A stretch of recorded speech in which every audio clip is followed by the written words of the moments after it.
Hello, everyone. I'm continuing my reading of the Science Fiction Hall of Fame, which is a book that was created to kind of retroactively look at all the science fiction that was written before the Hugo Award was created and rank the best science fiction stories pre-Hugo. And the one that we're going to talk about today is actually the number one story. These stories were all voted on by science fiction writers of the time.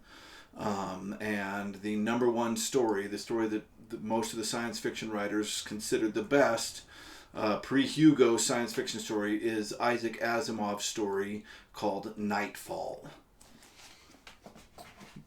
It's actually more of a novella. It's a little bit longer than a novel, or a little bit longer than a short story, kind of right in between, which I find a lot of the science fiction stories in this book are. There are very few really short ones. This story was written in 1941. Again, it's voted the best sci-fi story written prior to the establishment of the 1965 Hugo Awards.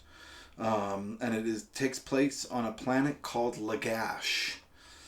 Which is illuminated by six suns. Really cool concept in this story. So basically, this planet Lagash is constantly bombarded by sunlight because of how many suns it is close to. This multi-star system that it's a part of.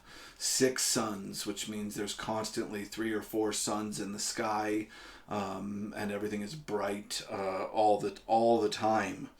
And Asimov considers what people that lived with constant light like that would have to deal with if they were suddenly confronted with darkness. But we'll get to that in just a second. This society, of course, has never created artificial light. There's never been a reason to, because everything is so bright.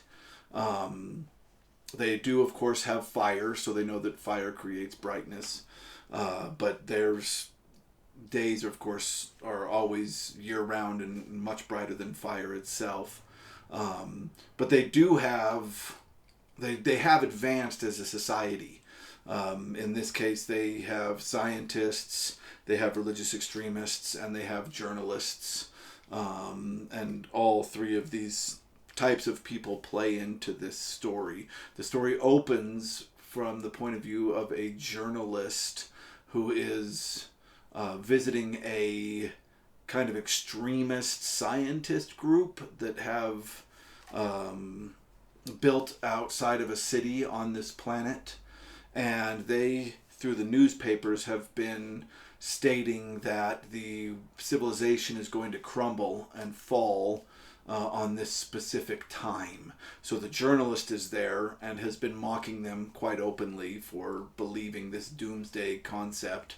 Has been mocking them in the newspapers, and he's there and basically makes them a deal. Hey, let me film this end of the world that you've prophesized, and if it's true, then you will have front paper news that you were absolutely right.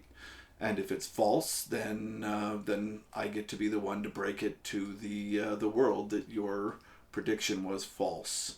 The scientists agree to let him stay and watch this event that's coming up. The journalist doesn't really understand what the event is, so a large chunk of the story is them discussing kind of the unique history of the planet Lagash. This discussion is taking place in a very rare time when there's only one sun in the sky. So for the people of Lagash, it's kind of dark. Even though for us with one sun it would be a normal kind of day, but for them it's dark, only having one sun. And the scientists begin to reveal to the journalist that actually through calculations of gravity and learning kind of how gravity works, they've realized that there must be a moon circling Lagash that is unseeable, of course, because there's 6 suns burning throughout the day. So they have discovered this moon only because they have calculations showing the movement of other heavenly bodies, proving that something is pulling on them. And what they've realized is that this moon is going to eclipse the one sun that is in the sky at that point, which is going to throw the planet Lagash into a darkness that they can't even comprehend. At which point, they also start discussing this Doomsday Cult, this religion on the planet of Lagash that believes that every 2,000 years, the planet of Lagash goes into a cave, at which point people are able to see the stars. And they don't know what this word means, stars. But basically it drives everybody insane, and it is a time when people will be basically raptured into the gods area during this time every 2,000 years. Well, the scientists have looked at this and realized that every 2,000, let me make sure I get the right number here, every 2,049 years, there's an eclipse that occurs when there's only one sun in the sky, and basically it throws Lagash into darkness, and the people of Lagash don't know how to deal with this. The story then introduces a psychologist that's there with the scientists, and he talks a lot with the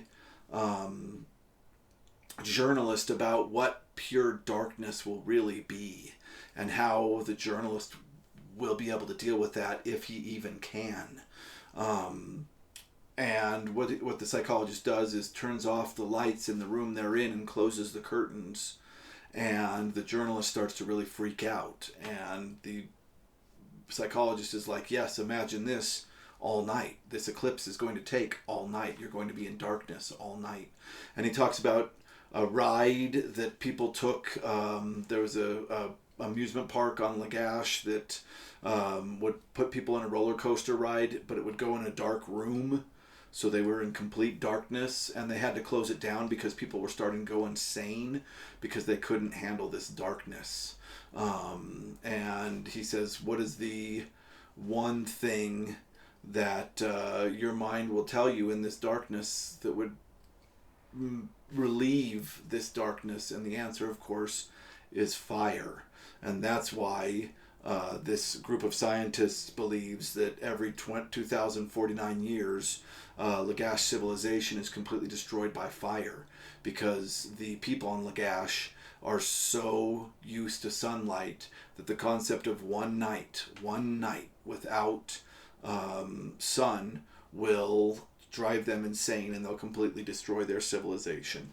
Absolutely incredible premise for this story, which I enjoyed thoroughly. The characters were very well developed. I loved the psychologist. I loved the journalist. Very smart. Isaac Asimov knows his science incredibly well. All his conversation about how they discover that there's a moon that they can't see because of the gravitational equations.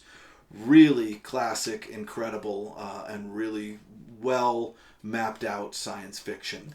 The story moves from that kind of ground situation to the eclipse actually occurring. We see the eclipse start to happen. A cult member from this Doomsday Cult breaks into the facility where they're doing these scientific experiments and preparing to kind of create a way to keep records so that society can continue on after this big purging by fire occurs.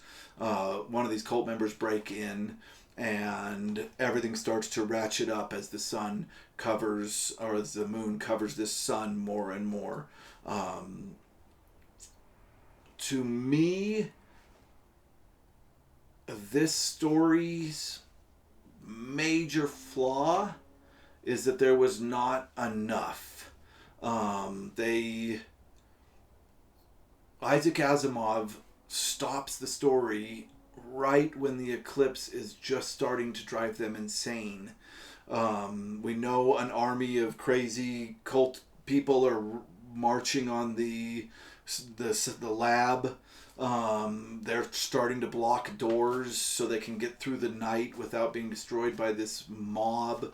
And seemingly right in the middle of all that, he just stops writing about it. Now, I do know, and I believe I have a copy of it right here.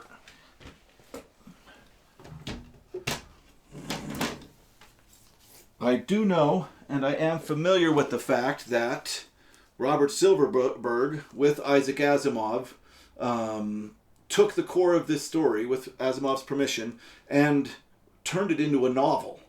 So this problem has been taken care of. I don't know how well, because I haven't read this book.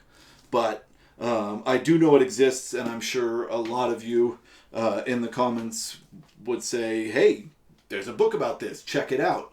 And yeah, I do know about it. I do plan to read it. And so eventually you'll be able to see kind of my thoughts on how it was redone later. But for the purposes of just reading the Science Fiction Hall of Fame book, I was a little shocked. I've loved Asimov's work in the past. I really enjoyed iRobot, of course, the classic. I'll be talking about iRobot later on when I talk about the book along with the Alan Parsons Project prog rock record of the same name. So I knew that Isaac Asimov is considered one of the greatest science fiction writers of all time, and I get why. The character creation in this was incredible, but I felt like, for being the greatest science fiction story written before 1965, according to many, many science fiction writers, I was a little bit shocked. Just because it doesn't feel like he told us a complete tale. It doesn't feel done. It feels like he literally wrote a part one and never got around to part two. If you follow dramatic structure, this story was ramping up to the climax and just quit right at the climax. That is a fine choice. People make choices, writers make choices like that all the time. I'm just surprised that such an unconventional ending was voted so highly, considering some of the other stories that have been in this book, I think, are a little bit better. Not because I dislike Isaac Asimov. I really enjoy Isaac Asimov, just because this felt so incomplete. Because of that, I really am looking forward to reading the Robert Silverberg continuation of this tale, just to see kind of how he finished it up. And the fact that he did it, I think, shows that there was a desire for this story to be completed. If I were to grade this, I would give it 7 out of 10. And really, it would have been a 10 out of 10 if he would have just completed the story. But 7 out of 10 is the highest that I can give it. I'm glad that we've done a little bit of Asimov on this channel. There will be more Asimov in the future. So you can look forward to that if you're an Asimov fan. If you appreciate this kind of content, please like the video and subscribe if you'd like to see more in the future. Thank you very much.